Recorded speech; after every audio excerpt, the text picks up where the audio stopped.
وَمَا مَنَعَ النَّاسَ أَن يُؤْمِنُوا إِذْ جَاءَهُمُ الْهُدَىٰ إِلَّا أَن قَالُوا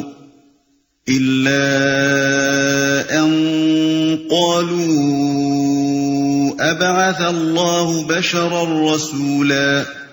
لوگوں کے سامنے جب کبھی ہدایت آئی تو اس پر ایمان لانے سے ان کو کسی چیز نے نہیں روکا مگر ان کے اسی قول نے کہ کیا اللہ نے بشر کو پیغمبر بنا کر بھیج دیا۔ یعنی ہر زمانے کے جاہل لوگ اسی غلط فہمی میں مبتلا رہے ہیں کہ بشر کبھی پیغمبر نہیں ہو سکتا، اسی لیے جب کوئی رسول آیا تو انہوں نے یہ دیکھ کر کہ کھاتا ہے، پیتا ہے، بیوی بچے رکھتا ہے، گوشت پوست کا بنا ہوا ہے، فیصلہ کر دیا کہ پیغمبر نہیں ہے کیونکہ بشر ہے۔ اور جب وہ گزر گیا تو ایک مدت کے بعد اس کے عقیدت مندوں میں ایسے لوگ پیدا ہونے شروع ہو گئے جو کہنے لگے کہ وہ بشر نہیں تھا کیونکہ پیغمبر تھا۔ چنانچہ کسی نے اس کو خدا بنایا، کسی نے اسے خدا کا بیٹا کہا اور کسی نے کہا کہ خدا اس میں حلول کر گیا تھا۔ غرض بشریت اور پیغمبری کا ایک ذات میں جمع ہونا جاہلوں کے لیے ہمیشہ ایک معمہ ہی بنا رہا۔ قُل لَّوْ كَانَ فِي الْأَرْضِ مَلَائِكَةٌ يَمْشُونَ مُطْمَئِنِّينَ لَنَزَّلْنَا عَلَيْهِم مِّنَ السَّمَاءِ مَلَكًا رَّسُولًا۔ ان سے کہو اگر زمین میں فرشتے اطمینان سے چل پھر رہے ہوتے تو ہم ضرور آسمان سے کسی فرشتے ہی کو ان کے لیے پیغمبر بنا کر بھیجتے۔ یعنی پیغمبر کا کام صرف اتنا ہی نہیں ہے کہ آ کر پیغام سنا دیا کرے، بلکہ اس کا کام یہ بھی ہے کہ اس پیغام کے مطابق انسانی زندگی کی اصلاح کرے۔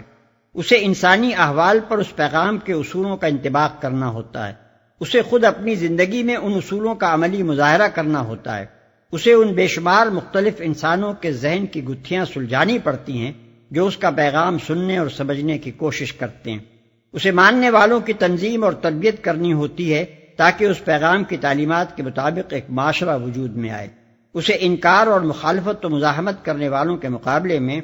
جد و جہد کرنی ہوتی ہے تاکہ بگاڑ کی حمایت کرنے والی طاقتوں کو نیچا دکھایا جائے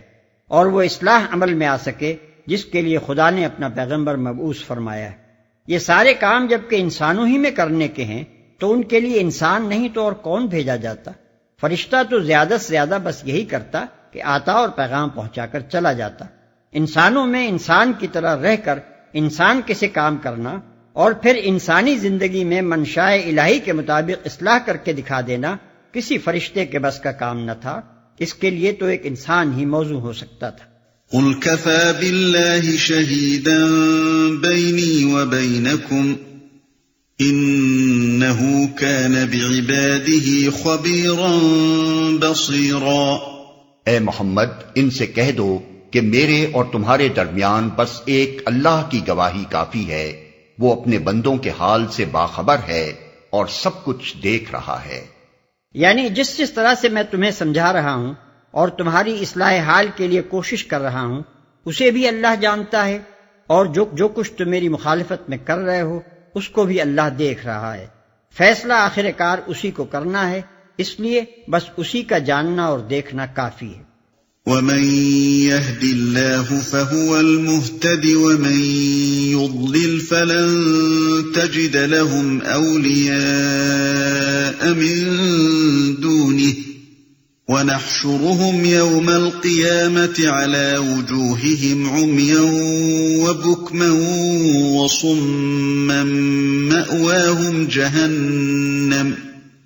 مَأْوَاهُمْ جَهَنَّمُ كُلَّمَا خَبَتْ زِدْنَاهُمْ سَعِيرًا۔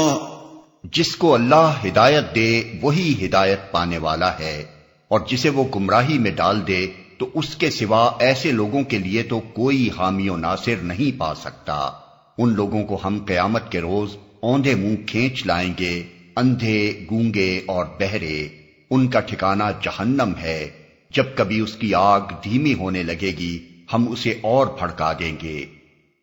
کوئی حامی و ناصر نہیں پا سکتا۔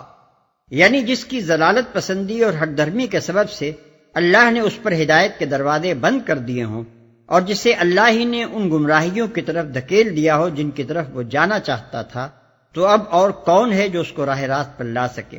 جس شخص نے سچائی سے منہ موڑ کر جھوٹ پر مطمئن ہونا چاہا اور جس کی اس خباثت کو دیکھ کر اللہ نے بھی اس کے لیے وہ اسباب فراہم کر دیے جن سے سچائی کے خلاف اس کی نفرت میں اور جھوٹ پر اس کے اطمینان میں اور زیادہ اضافہ ہوتا چلا جائے، اسے آخر دنیا کی کون سی طاقت جھوٹ سے منحرف اور سچائی پر مطمئن کر سکتی ہے؟ اللہ کا یہ قاعدہ نہیں کہ جو خود بھٹکنا چاہے اسے زبردستی ہدایت دے، اور کسی دوسری ہستی میں یہ طاقت نہیں کہ لوگوں کے دل بدل دے۔ اندھے، گونگے اور بہرے، یعنی جیسے وہ دنیا میں بن کر رہے، نہ حق دیکھتے تھے، نہ حق سنتے تھے اور نہ حق بولتے تھے، ویسے ہی وہ قیامت میں اٹھائے جائیں گے۔ ذلك جزاؤهم بأنهم كفروا بآياتنا وقالوا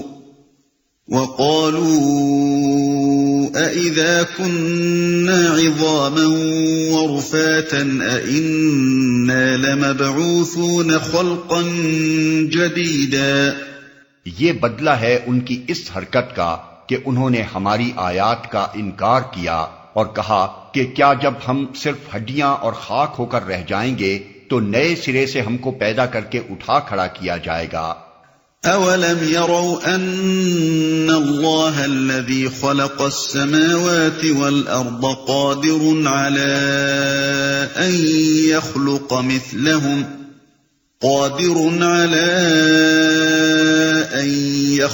مثلهم وجعل لهم اجلا لا ريب فيه فابى الظالمون الا كفورا۔ کیا ان کو یہ نہ سوجھا کہ جس خدا نے زمین اور آسمانوں کو پیدا کیا ہے وہ ان جیسوں کو پیدا کرنے کی ضرور قدرت رکھتا ہے، اس نے ان کے حشر کے لیے ایک وقت مقرر کر رکھا ہے جس کا آنا یقینی ہے، مگر ظالموں کو اصرار ہے کہ وہ اس کا انکار ہی کریں گے۔ قل لو انتم تملكون خزائن رحمت ربی اذا لامسكتم خشية الانفاق وكان الانسان قتورا۔ اے محمد، ان سے کہو اگر کہیں میرے رب کی رحمت کے خزانے تمہارے قبضے میں ہوتے تو تم خرچ ہو جانے کے اندیشے سے ضرور ان کو روک رکھتے، واقعی انسان بڑا تنگ دل واقع ہوا ہے۔ یہ اشارہ اسی مضمون کی طرف ہے جو اس سے پہلے آیت 55 وَرَبُّكَ أَعْلَمُ بِمَنْ فِي السَّمَاوَاتِ وَالْأَرْضِ میں گزر چکا ہے۔ مشرکین مکہ جن نفسیاتی وجوہ سے نبی صلی اللہ علیہ وسلم کی نبوت کا انکار کرتے تھے، ان میں سے ایک اہم وجہ یہ تھی کہ اس طرح انہیں آپ کا فضل و شرف ماننا پڑتا تھا، اور اپنے کسی معاصر اور ہم چشم کا فضل ماننے کے لیے انسان مشکل ہی سے آمادہ ہوا کرتا ہے۔ اسی پر فرمایا جا رہا ہے کہ جن لوگوں کی بخیلی کا حال یہ ہے کہ کسی کے واقعی مرتبے کا اقرار و اعتراف کرتے ہوئے بھی ان کا دل دکھتا ہے، انہیں اگر کہیں خدا نے اپنے خزانۂ رحمت کی کنجیاں حوالے کر دی ہوتی تو وہ کسی کو پھوٹی کوڑی بھی نہ دیتے۔